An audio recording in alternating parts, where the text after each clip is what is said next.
Today we're making the pimento beef cheeseburger from Home Chef. I'm about to try it right here, but watch me as I make this today.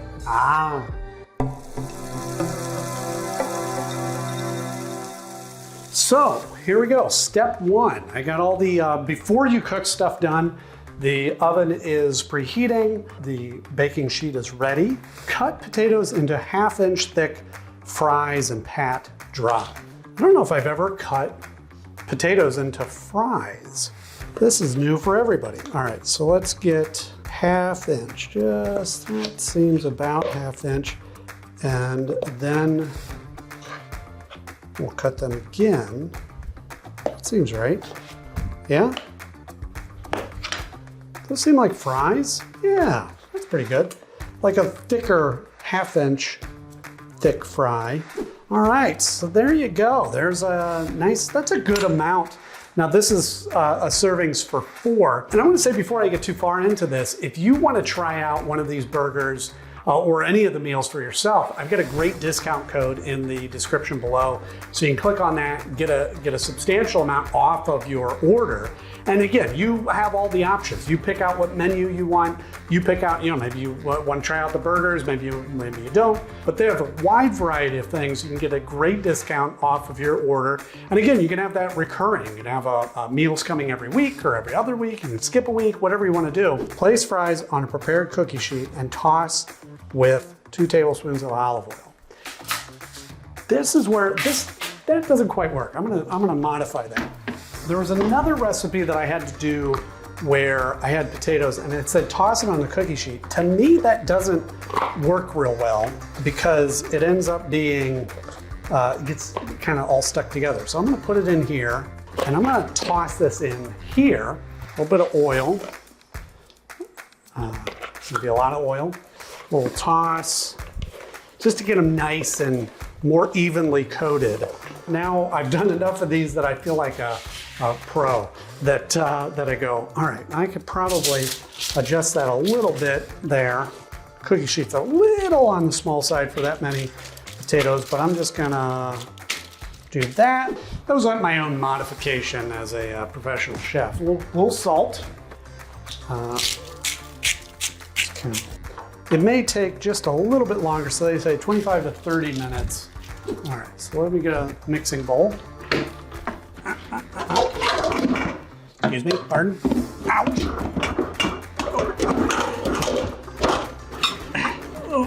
There we go. Okay, mixing bowl. Is that the right one?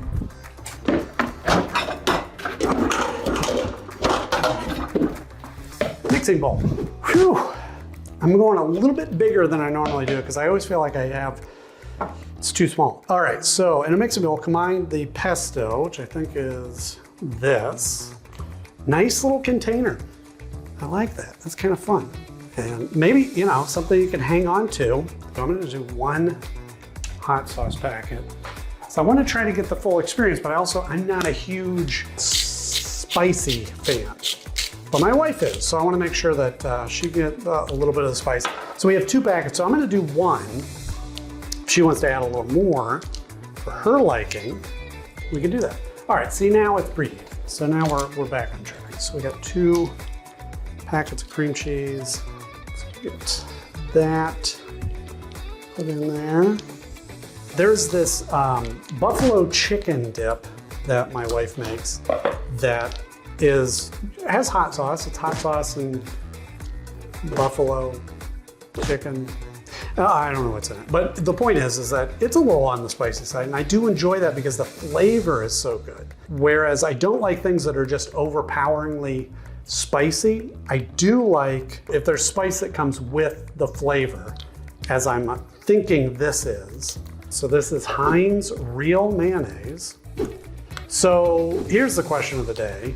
Do you like real mayonnaise or do you use Miracle Whip? Or is it a combination of the two? Is it like, oh, I use Miracle Whip for these things, but then real mayonnaise for the other things? All right, we're just gonna do it that way. So we're gonna get this all mixed up. I think that, correct me if I'm wrong, is that pimento? I only think of pimento as it relates to being, in olives. So, and I don't know what that is. Maybe I just made my own pimento.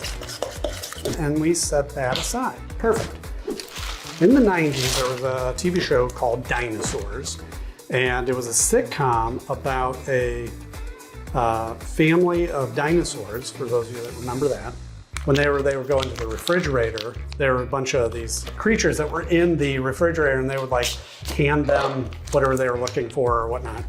And I don't know why. That's what it reminds me when I go over to the Lazy Susan and get the mixing stuff out of there. Okay, so what I'm gonna do, I'm gonna wash my hands, get salt and pepper.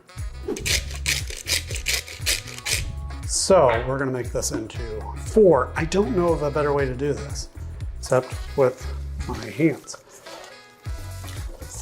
I have made hamburgers this way, similar. You mix a bunch of stuff in there. And one of the ways, when I have to make them into even-sized patties, I make one big patty. Here's my little tip of the day. Make one big patty, and then you just kind of divide it up into 4s, right? Like that, and like that. And then I find it easier to compare the size. Then you roll it back up into balls, okay? And I find it easier to compare the size of the balls, meatballs, if you will, than it is to compare the patties. Because patties are like, there's a thickness, there's a roundness and all that. But this, to me, feels, there you go. And it's pretty even. I think I would take a little bit of that, put that on there. This is the part that I always struggle with, is actually making them into the patties. You don't want to make it too thin. You don't want it to be, kind of misshapen. You want to kind of get an even look to it. Okay, I think, I'm gonna wash my hands one more time. Okay, and I think we are ready for the stove. We'll get these fried up here. Let's get this, of course, medium high heat. So we're already on step 4. We're moving right along.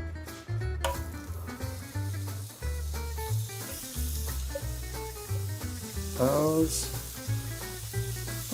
cooking up there. This is gonna go pretty quickly. I'm just looking at the fries here in the oven, and they are coming along pretty nicely. I put it on the shortest amount of time, and we got about 6 minutes left on that. So about when that goes off, the patties will be ready to flip. I think just eyeballing this, looks like the fries are gonna need a touch longer. So we'll let this cook up and then check back on in about 4 to 6 minutes. 10 seconds later. I'm ready.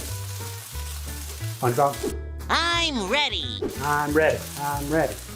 Okay, enough of that tomfoolery. I said this about Home Chef before, and I mean it, that I feel like this is now my 2nd box, so 4th meal that I've cooked from Home Chef. But I think every one that I've made, I've felt this, where it's like everything is happening, and I have time to kill. I'm just waiting for it to be done, more or less.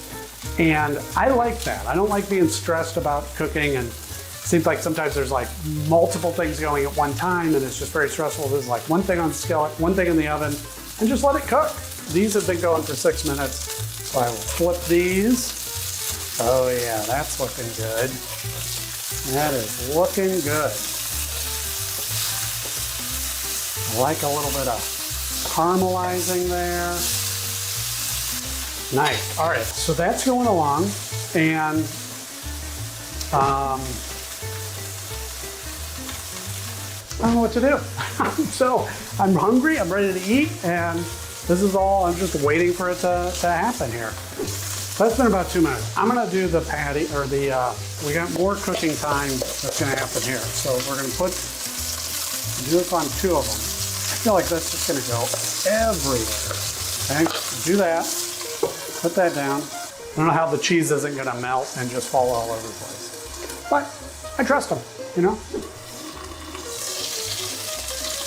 Try this again.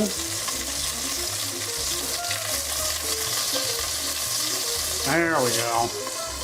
Now we're getting somewhere. So interesting enough, the cheese is not spreading all over the place as much as I thought it would be. Kind of adheres to that. And it kind of thickens up, which is actually really kind of cool. Maybe it's all the sauce and those sorts of things. I say pat dry, so I want to get some paper towels, put that down on there. The other thing that I always forget about is that, you know, the resting time of meat. I'm always like, okay, well, it's got to be, you know, exactly cooked right. I'll eat that one. Kind of flipped it right over there. Oops. All right, that's okay. Add buns, cut side down to hot, dry pan. So just do that. And these buns look delicious, by the way. I mean, they're just buns. And while that's toasting up, I'm gonna get the fries out of here and get those ready to go. So join me over here. Oh yeah, look at those fries. Nice, all right. So let those sit there. So, get ourselves in a predicament here.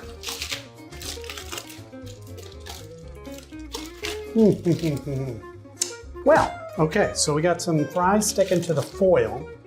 Let's see if we can get these. You saw me add the oil, right? We're improvising here. Fries are hot. Okay, that is clear. That is for sure. There we go. Now we're good. Okay. Again, did I mention I'm not a professional chef? So I think in hindsight, I would probably do a little bit of oil up the pan there. Okay. Yeah, that looks good. Yeah, this is definitely the right way to go, is putting this in a mixing bowl. They don't say that step. Home chef, if you're listening, I think this should be mixed up in a mixing bowl. Makes it a little bit easier. This seasoning is dill, buttermilk dill. Smells delicious. Okay. That is looking good. All right, grab the plate and the buns from the other side. This is for me. So I'm gonna take that. It'd be nice, I'll give my wife the pretty one. Some burnt cheese. Okay. Okay, we're gonna get a little dish of the mayonnaise there. Then we put the patty on. And then we get a little arugula. Can't for sure say I've ever had arugula. And then the top bun, just like that. I'm gonna get a little bit of the fries. There we go. All right, and just to try them for now. And then, here's my favorite part. We go, here's what it looks like, and that's what we have. Not quite like the picture, but here we go. All right, so that is our pimento beef cheeseburger with buttermilk dill fries. This is gonna be messy, I feel like, but delicious. This bun feels nice and crispy on the inside, soft on the outside. Here we go, nice big bite.